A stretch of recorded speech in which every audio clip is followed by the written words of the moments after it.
Again, welcome to Asexualized, my asexual life. This is a place to be for education about asexuality, all things asexual, and I share my own asexual life journey in order to help you in yours.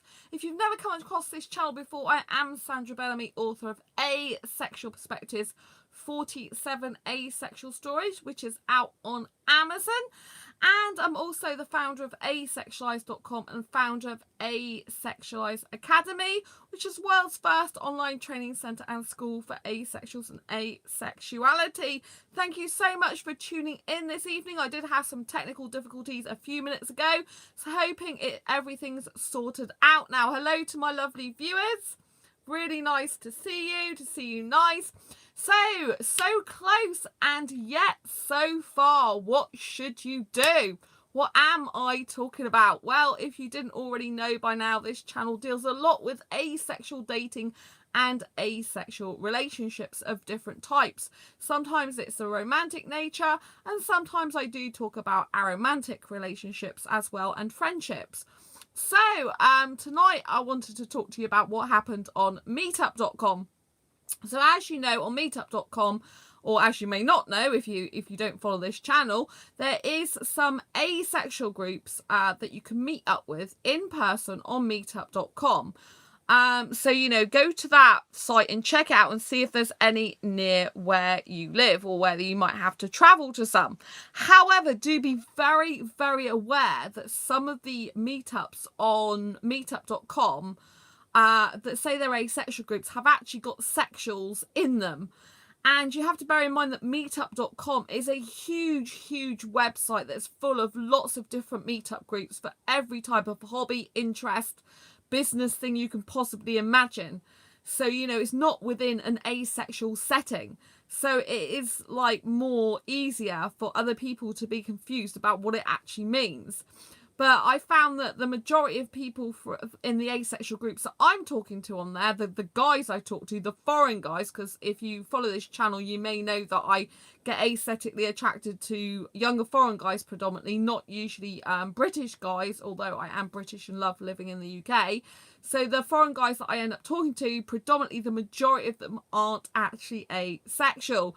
And I've since found out it seems like some of them are in there for the wrong reasons. They're looking for sex. And others are in there because, well, I'm not quite sure why they're in there. But the others are in there because they want to make friends and they just want to join as many groups as possible. And they're interested in people in general. So, then they don't really know exactly what the groups are for. Some of them do. So today, and this week, I've had a guy message me back who I hadn't heard from in meetup.com for some time. He's part of the London Asexuality and Aromantic group on meetup.com. And so there's more than one group for London, though, for asexuals. So anyway, he had messaged me a long time ago, and I'd asked him about where he falls on the asexual spectrum, and he hadn't replied. And then all of a sudden, I think it was about a week ago, I had a reply from him, just saying, "Oh, hi, how are you doing?" type thing.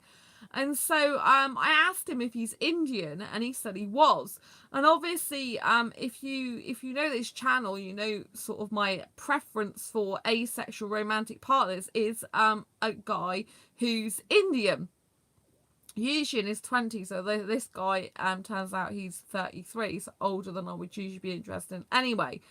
But I had a feeling, because he didn't reply to my question about where does he fall on the asexual spectrum, that he's not really asexual. And of course, my hunch was right. So he did talk to me on meetup.com, and I asked him what, he said he was Indian. He said, "What about you?" I said I was born in the north of the UK, but my parents moved me down to Devon when I was 1.5. And I asked him what job he did, what he liked, and he's working in IT, computer programming. As you know, I get quite asexually turned on by computer programming IT talk. So it very makes me more attracted to a guy in terms of I'd like to kiss a guy more if I find him aesthetically attractive and he's talking about tech talk and coding and websites, which most women in general wouldn't give a stuff nor monkeys about or be interested in, and certainly they wouldn't get romantically turned on by it, if you like. I'm not into sex, so if I say it just makes me want to kiss a guy more or get you know, closer to him, cuddle him, that type of thing. I really find it very intellectually stimulating. It stimulates my brain and my senses, and I really love that type of talk. So I was thinking, you know, that's a shame because he likes them. And yeah, so anyway, he asked me for my WhatsApp number, and usually I get a lot of sexual guys requesting that, especially ones that I don't know very well. So if they ask me for my WhatsApp number, 9 times out of 10, it's a sexual person that's asking me for it, a guy when they asked me for it quite early on. But I said no, but I'm on Facebook if you wanted to connect there. So he did actually connect with me on Facebook, which I was really happy about, because it means that, you know, he's not just hiding and one of those people that's hiding himself and being weird and dodgy online.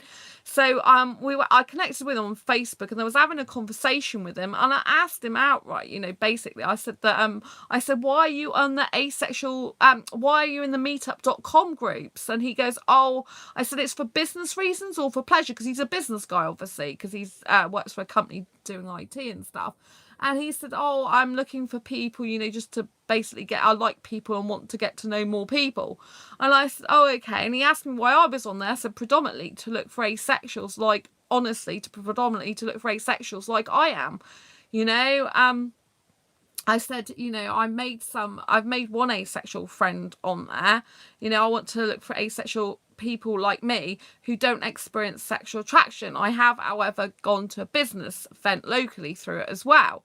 You know, and then he goes, I said, but I noticed you're in the asexuality group, but I don't think you're asexual. He said, oh, well, sometimes I can be like that, but not all the time, or something like that. Very silly comment, you know.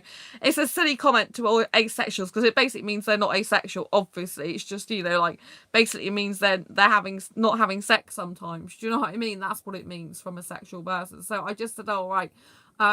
Well, yeah, I said, well, asexuality is not abstaining. It's not celibacy. It's something you naturally, you know, usually are. So I explained that we got into talking a little bit more, and he was interested. He'd asked me outright. He said, when was the last time you had sex, right? So I told him, I was honest. I said 2011, thank God. I said, so that obviously he knew that I really wasn't interested in it. I said, oh, 2011, thank God. Do you know what I mean? Like, I don't have to do, you know, I didn't say the words, I don't have to do it again, but it's obvious from saying that. And I said, I only date asexual guys now because I deserve a monogamous guy, asexual guy, you know, just as much as anyone else does. And I won't accept anything less. And he said, wow, that's amazing. So he said to just think of him as a friend. Which is fine. And I said, I guessed that you were heterosexual and that you like sex, but thank you for being my friend. So that's how we left it. So yeah, when I said for this video, so close and yet so far, the guy obviously is Indian. He ticks some of my boxes. Aesthetically is some of the look I like, short dark hair, clean shaven. But you've got to know something, that if in the beginning things aren't going to be right between you and a person, however much they may tick some of your boxes, I want you to know that it's better to suss these people out in the very, very beginning of just meeting them if you're thinking about possible relationship. You know, I did tell this guy, I said, you know, it's hard for me to find genuine asexual guys because I see you're in the asexuality group, but I don't think you're asexual, you know. And then obviously I found out he wasn't. And he goes, oh yeah, it's really hard. He goes, oh, so you don't like sex? I said, basically, yeah, I don't. I mean, obviously, I'm not saying every asexual's like me, but he basically was a guy that actually knew the term asexual, what it meant, roughly. Do you know what I'm saying? I know asexuality is a lack of sexual attraction. It doesn't mean to say that some asexuals don't like sex, but in my case, it does. And to a lot of sexuals, it's very much easier sometimes if you explain there's people that don't like sex who are asexual. You know, and in my case, it's yes. So I said, yes, that's correct. You know, I don't like sex, but at least he knew what the term meant in that respect. But then it was might have been because I said I don't experience sexual attraction. I already told him that. So I was looking for people on meetup.com like myself. But what I did say to him was that, you know, all right, he's not asexual, but he might have an asexual heteromantic friend like me in the future. So let me know if he comes if he has one in the future. So I left that wide open in case that he has an asexual guy friend, you know, because the thing you have to understand is when you're dating, you're asexual, you're looking for a relationship with another asexual, is, you know, don't accept second best. Like this guy, you know, he's not asexual, but you know, some asexuals might think, well, I'll continue talking to him. And a little part of me, of course, thinks that. A little part of me, of course, thinks, well, wouldn't that be absolutely fantastic if he could live without sex? But clearly he can't, because he would have said that, wouldn't he? There and then. So that's fine. But obviously he won't talk to me very much now, because the reason most guys who are asexual, who talk to women, is because they want a sexual relationship with them. There's no two ways about it. That's what the majority of guys do. Not all of them, but unless you've built up a friendship already, if you're talking to a guy online that you've never spoke to before, or any person online, you know, sexual person online, and I'm talking about from a female to male point of view, because that's what I'm involved in with most, you know, I'm on the asexual dating scene looking for a asexual guy. You know, when you're talking to sexuals, predominantly, they are thinking from a sexual point of view. They don't see the point in continuing to engage in lots of conversation with you, when really they're looking for a sexual mate, you know, to have sex with. That's what they're there for. I mean, this guy's in so many different singles groups, so I know he's single pretty much just by looking at all the groups he is on meetup.com. Mind you, some people who are not single still go on them, you know what I mean, because they're not always honest. But, you know, the point of the video I wanted to make is don't accept second best, you know, and sometimes you can be so close in getting towards the person that you ideally want to be with, but yet you can be so far, because this guy, yeah, he's Indian, he's got short dark hair, he's clean shaven, he lives in the UK, in London, he's into business, he's into IT, that ticks a lot of my boxes, but he's not asexual. He's really only interested if I'm interested in a sexual relationship. And so it's no go, isn't it? Do you know what I mean? And of course, I haven't asked him about children, marriage, all that type of thing, because probably you'll want that. But even if he doesn't, you know, I don't even know that, because he probably won't talk to me much again now, because that's the way it is. You know, asexuals kind of live in a different type of world, if you know what I mean. It's the same world, but we think kind of differently. We can be friends with people without there being any sexual connotations, and without there being any sexual ulterior motive, if you like. But a lot of the reason guys talk to women in general who are sexual is because they are sexually driven. You know, they like attention in a sexual manner. They like to feel attractive and handsome and wanted, you know, sexually. And that's why a lot of them, you know, do go around chatting up a lot of people. I had a married guy who was lying to me that he was single. And I got rid of him very quickly. He wasn't foreign either. He was actually a customer in my old job. It's really weird. He contacted me through Facebook. Very bizarre. Saw my asexual videos, and it's really weird. He wasn't asexual though. He was just weird. So yeah. In this, you know, this video, I want to explain to you that if you do find someone who very closely fits your criteria, but there's major things that they're just not going to be right on, you know, just don't waste your time and energy. Just think, okay, they can be a friend and move on. And you know, that's one of the best advice I give you. And early on, when you are looking for even friends, you know, make sure that you got some compatibilities there. I mean, obviously with friends you don't have to be so compatible, because you're not going to be wanting to spend loads of time with them as much as you would a romantic partner. Apart from, or obviously if you're aromantic, you probably would, because aromantics tend to even more deeply value their friends. But I mean, I'm a romantic person and I deeply value my asexual friends, but it's you know, and I have got some sexual friends that I value as well, but I find I can spend a lot more time around my male asexual friends, because they're not got any sexual connotations behind when I meet them. Do you know what I mean? So it's a lot more comfortable for me.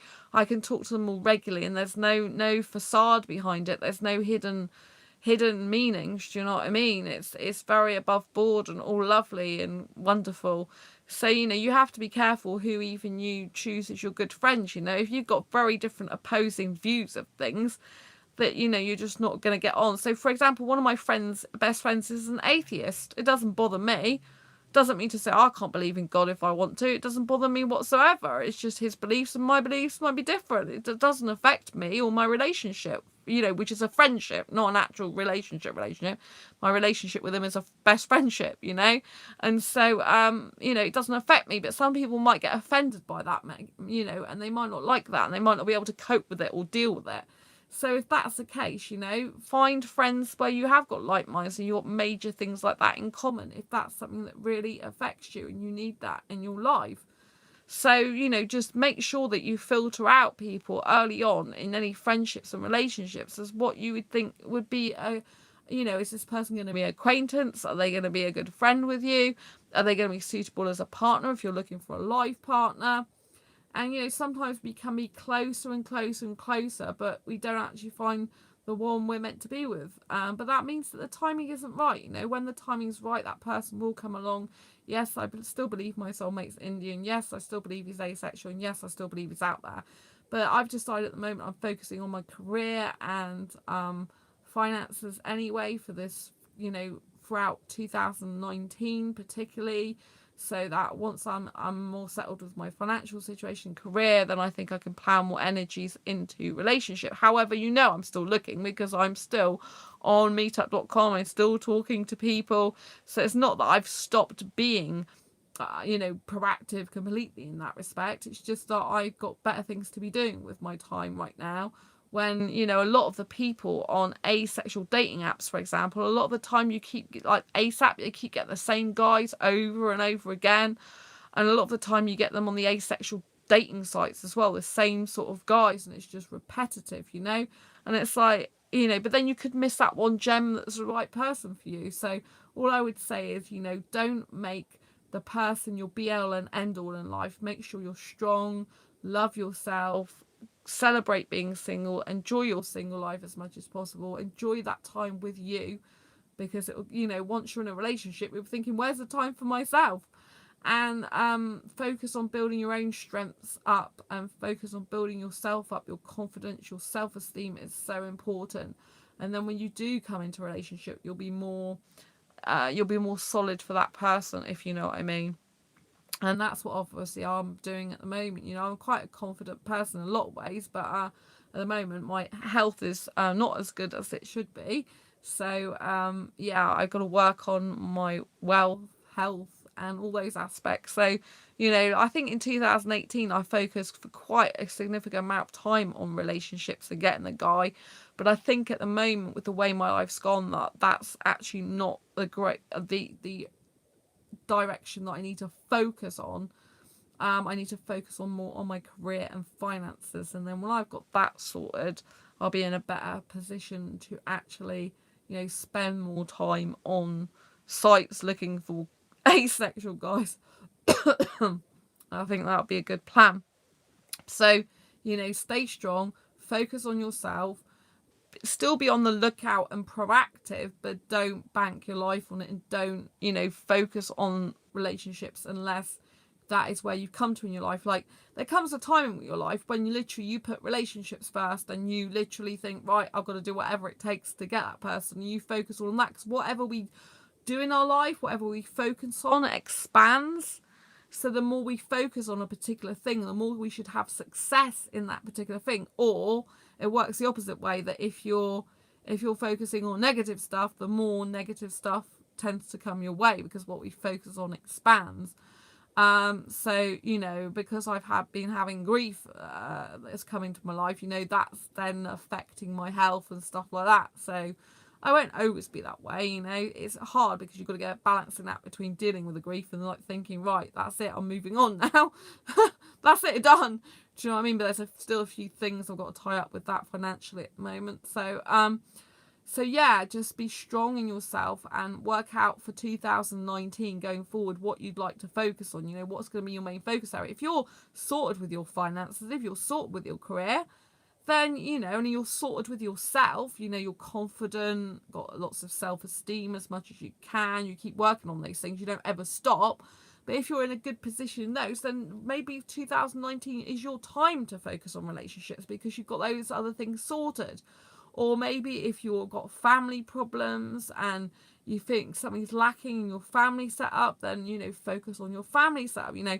So, but as 2019 is coming to a close, I'd really like you to be thinking about what to do going forward, you know, in all different aspects of your life.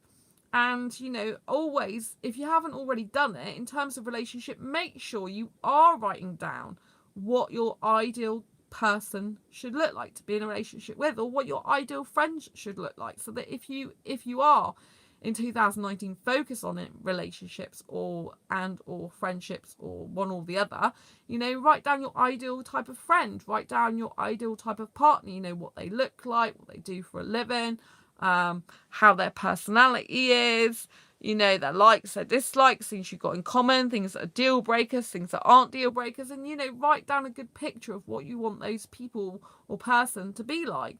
And so that gives you more something to go for your goals next year in getting close to that as you can. I think that's super important. You know, if you want to expand your network of friends, write down, you know, what type of friends you want and where you hope to get these friends from. And if you're not sure, then come up with, you know, brainstorm, come up with some ideas for yourself. And always remember that being so close but yet so far, you know, sometimes the distance is too far from what you actually want. So don't settle for second best. However, sometimes we can find that what we originally wanted was not quite exactly what we end up with, but what we end up with is so fantastic for us anyway. For example, you might find someone who's not exactly like you in all the ways you'd like, but compliments you highly and that you get on so well with. So, you know, you can always be a bit flexible, but you should still, you know, flesh out on paper what type of thing you're looking for in friendships, relationships. And in fact, you should be doing this in all aspects of your life before you go into the new year. You should be thinking about what you want in relationships, dating, friendships, family, your mission, your career, your finances, your wealth, your health, you know, all that type of thing. You know, next year, I mean, I've got to focus on my health strongly and my wealth and my finances. You know, I've got to focus strongly on those areas, and therefore, my relationships that I want to focus on, continuing to get stronger, is the friendship side of things, because you can't have a relationship without strong friendship anyway. Oh, thank you. Really appreciate the thumbs up. Really appreciate that. So, you know, I will be looking to maintain those friendships deeply, and, you know, hope to see my friends as well throughout 2019. But I need to get my financial situation and my you know, career sorted out, because I do a lot for asexuals, but I've also got to expand into other areas of businesses, because I was doing a lot of different stuff before I came into asexuality and educating people about that. So you know, at the moment I'm working on another business thing for entrepreneurs at the moment. I will be doing paid for courses next year on my asexualizeacademy.com site, because there are people that have requested them that do want to pay for courses to take their education about asexuality in different various aspects of it to another level. You know, they want more specialized support, so I will be doing that. But I've got this channel, you know, it's free. You can ask me anything anytime you want anyway, for anyone who doesn't want to, you know, just wants to carry on having free advice all the time, you know. But I just want to, you know, spread the word more of asexuality and help more asexuals on a more deep and meaningful level. And in order to do that, obviously, if I'm spending more time on the course and it's more in depth, then I need to be able to, like, charge for it in order to give my best to it, in order for people to be committed to it. Because when you pay for something, you commit a lot more towards it. Well, I know I do. If I get courses for free, then I'm not so, I think, oh, I can do them anytime, because it's not, I haven't invested anything. It's not, you know, it's not been any skin off my nose. But if I'm actually paying for a course, I'm making an investment in my future, an investment in my personal and professional development. I'm much more likely to take that course, because it's like, well, I've paid for it. You know, I've invested the money. Now I've got to, you know, invest the time. So, you know, that's why you do paid for courses as well. But, you know, I hope you've learnt some good things on this episode, and I hope, you know, like I said, you know, make sure before, you know, the new year comes, which is very, very soon. Happy New Year soon. We've got like about 24 hours and a bit left to go before the new year. Make sure you know, write down your goals, ambitions and dreams next year, and just write down, you know, what you'd like, you know, what type of friendship you like, what type of relationship you like, what type of family life you like. Maybe you don't visit your family enough, you know, write that down. Maybe you don't spend enough time with your friends, write that down, you know. And you just got to have something to aim towards, really. It's really important, you know, when you have aims, goals, ambitions and dreams, it gives you more motivation in life, and that gives you more momentum, and you tend to get more achieved, theoretically speaking. But don't give yourself a hard time if you feel you're a bit slow. I feel I'm a bit slow at the moment because my health's not as it should be. But I have, while I've been poorly, like today, yesterday I had off doing pretty much watching movies, but today I've been reading 2 business books that I needed to finish. I had 2 books on the go at once, and I finished reading both of them. So that's quite good, even though I haven't been physically at my computer today. But it's kind of those books that I need to reread and reread. So, and they're skills that I haven't really learnt much about. I've learnt some of them. Thank you. They should make a 50 Shades of Ace laugh aloud. I did actually think of doing that. I did actually think about doing a book about that, but then I think it would be too hard for me to do that at the moment. I've got other stuff I want to do. I'm not going to write books. They're not going to, you know, that are just for the sake of writing books. I want to write books to help people. But I'm not sure if someone else has done 50 Shades of Ace stuff, but not to do with books, to do with something else. But yeah, I did, you know, I thought about writing a book to do with grey asexuality, which would be to do with, obviously, 50 Shades of Grey. But then that would be more catered towards the grey asexuals.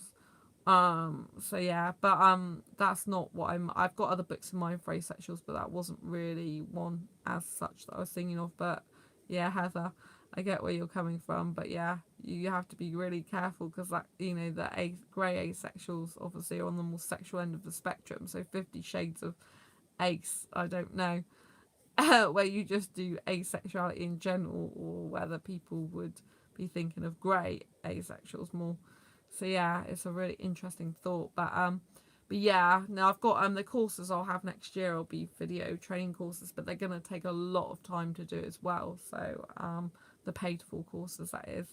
But yeah, I'm excited about next year. I think next year is gonna be really good because I ultimately believe, if you're watching this now, I ultimately believe that if you are going through any sort of upset or pain or grief in your life, that, you know, life goes up and down, right? And they should have Ace commercials, yeah.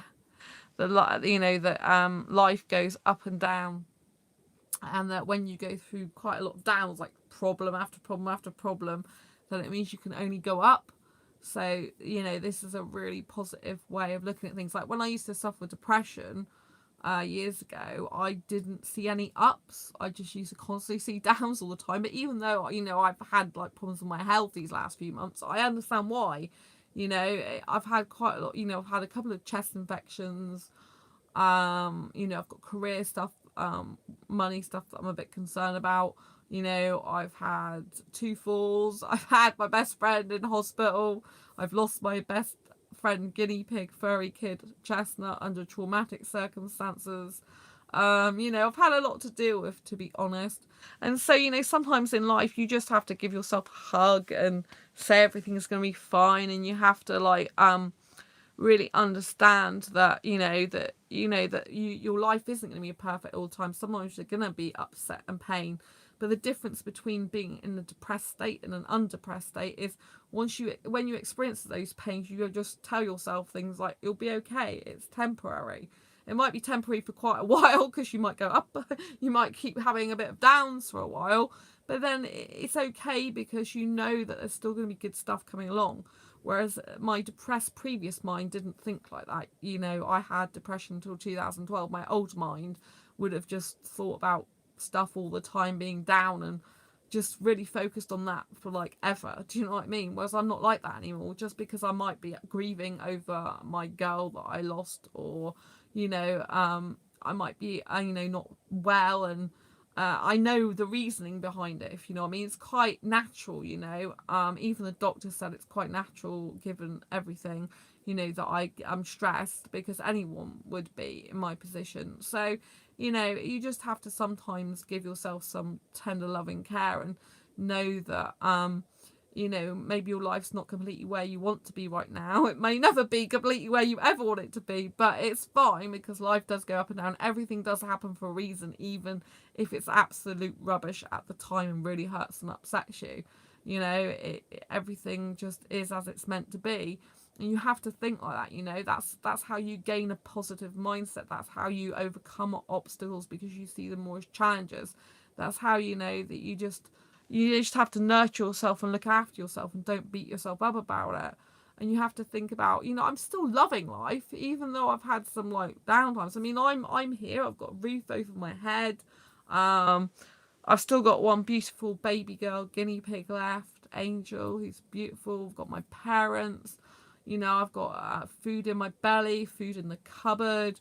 I've got lovely cuddly toys around me.